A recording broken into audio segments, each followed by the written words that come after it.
एक ऐसी औरत जिन्होंने अपने जीवन में बहुत ही भयंकर संघर्ष किया है। भारत की आजादी के ठीक 15 महीने बाद 14 नवंबर 1948 को महाराष्ट्र के वर्धा जिले में एक बच्ची ने जन्म लिया। लड़की के जन्म पर पूरा परिवार शोक में डूब गया और उस लड़की को नाम दे दिया गया चिंदी, यानी कि फेंका हुआ कपड़ा। गरीबी ने उस लड़की से चौथी कक्षा के बाद पढ़ाई का हक छीन लिया और माँ बाप ने सिर्फ 10 साल की उम्र में उसकी शादी एक 35 साल के आदमी के साथ करवाकर उससे बचपन का हक छीन लिया।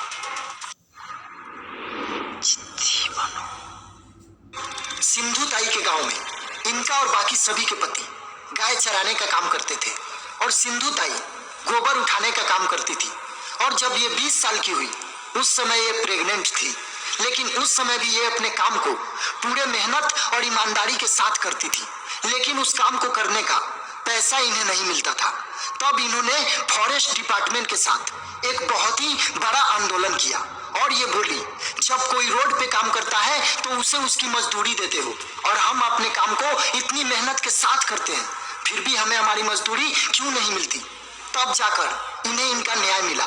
लेकिन वो कहते हैं ना कि जहाँ सबका भला होता है वहाँ किसी एक का बुरा तो जरूर होता है। और जिसका बुरा हुआ वो सिंधु ताई के पीछे पड़ गया और उसने इनके पति को बोला, वो जो तेरी पत्नी गर्भवती है ना, वो बच्चा तेरा नहीं मेरा है। फिर कौन सा पति होगा जो ये सुनने के बाद अपनी पत्नी को स्वीकारेगा। उसने अपनी पत्नी के पेट पर लात मारी और उसकी पत्नी बेहोश होकर जमीन पर गिर पड़ी। फिर उसने उसे घसीटते हुए ले जाकर गाय के तबेले में छोड़ दिया और सारे गायों को खोल कर चला गया।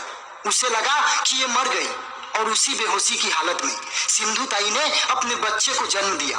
तबेले की सारी गायें इधर उधर भाग रही थी, लेकिन एक गाय जो सिंधु ताई के पास में खड़ी थी और वो बाकी गायों को अलग हटा रही थी और चिल्लाकर सिंधु ताई को जगाने की कोशिश कर रही थी।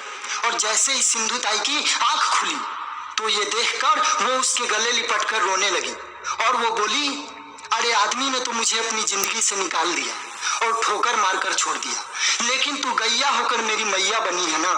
मैं तुझे वचन देती हूँ कि अपने मरते दम तक मैं सिर्फ मैया बनूंगी। और इसके आगे क्या हुआ ये देखकर आपके रोंगटे खड़े होने वाले हैं। और कैसे इन्होंने जलती चिता के ऊपर रोटी बनाकर खाई, तो चलिए आगे देखते हैं। सिंधु ताई के पास कोई सामान नहीं था और ना ही कोई इनके साथ था। फिर इन्होंने अपने बच्चे का जन्मनाल एक पत्थर से तोड़ा। ये पत्थर मारने से पहले डरती थी, लेकिन क्या करती, इनके पास दूसरा कोई ऑप्शन भी नहीं था। ये हर एक पत्थर गिन गिन के मारती थी। पूरे 16 पत्थर मारने के बाद इनके बच्चे का जन्मनाल टूटा। शायद ये इतिहास में ऐसा पहली बार हुआ होगा कि कोई माँ इतना मजबूर होगी, और ये भी शायद पहली बार हुआ होगा कि किसी ने जलती हुई चिता के ऊपर रोटी बनाकर खाई। एक बार तो सिंधु ताई अपने जीवन से हार मानकर मरने के लिए रेल की पटरी पर जाकर बैठ गई और जैसे ही ट्रेन आने लगी और रेल की पटरी हिलने लगी तो वो बच्चा डरकर अपनी माँ की तरफ देखने लगा। तब सिंधु ताई को ऐसा लगा कि वो बच्चा उनसे ये कह रहा हो कि जब मरना ही था तो जन्म क्यों लिया। तब सिंधु ताई बोली, अब मरना कैंसल। और ये जाकर उन भिखारियों के साथ बैठ गए जो गाना गाते थे तो खाना मिलता था। ये भी गाना गाई, इन्हें भी खाना मिला और इन्होंने सभी के साथ बांट कर खाई। सिंधु ताई के पास रहने के लिए कोई साधन नहीं था, इसलिए ये शमशान में जाकर रहती थी और शमशान में फेंके हुए कपड़े को पहनती थी। और एक बार तो सिंधु ताई कई दिनों से भूखी थी और उस दिन इन्हें भिक्षा में खाना नहीं बल्कि आटा मिला और उस आटे को पकाने के लिए इनके पास कोई साधन नहीं था, इसलिए ये शमशान में गई और एक जलती हुई चिता के ऊपर रोटी बनाकर खाई। ये हमेशा शमशान में ही रहती थी लेकिन कभी नहीं डरती थी।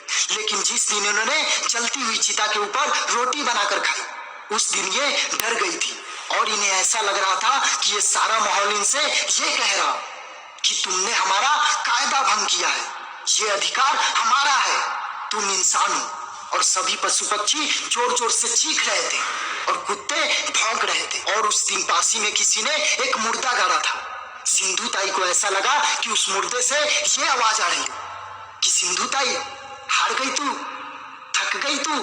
अरे आज मुझे इस मिट्टी ने गाड़ा है। मैंने अपनी जिंदगी में बहुत कुछ किया है। फिर उन्हें ऐसा लगा कि वो मुर्दा उस गड्ढे से ये बोल रहा है कि ऐ लहद अपने मिट्टी से कह दे। लहद मतलब गड्ढा। वो मुर्दा उस गड्ढे से बोल रहा था कि ऐ लहद अपने मिट्टी से कह दे, दाग लगने न पाए कफन को। आज ही हमने बदले हैं कपड़े, आज ही हम नहाए हुए हैं। जो इंसान मरने के बाद भी उस गड्ढे से ये बोल रहा हो कि अपने मिट्टी को संभाल, मेरे कपड़े गंदे न होने पाए। फिर उन्होंने सोचा जब ये मुर्दा इस मिट्टी से जिद कर सकता है, फिर मैं तो जिंदा हूं। तब इन्होंने ये जिद ठानी कि अब मरना नहीं है, अब डरना भी नहीं है, अब रुकना भी नहीं है, अब कुछ बड़ा करना है, अब कुछ बड़ा करना है। और इनके इसी जिद की वजह से आज सैकड़ों और हजारों बच्चों को माँ का प्यार मिल रहा है। महाराष्ट्र में इनका खुद का अनाथ आश्रम है और इनका सैकड़ों और हजारों बच्चे हैं जिन सबको इस माँ ने जीवन दिया है और इन्हें सभी माई कहकर बुलाते हैं। इनसे हमें ये सीखना चाहिए कि जीवन में चाहे कितनी भी कठिन परिस्थिति क्यों न हो, लेकिन हमें कभी भी हार नहीं माननी चाहिए। और भी ऐसे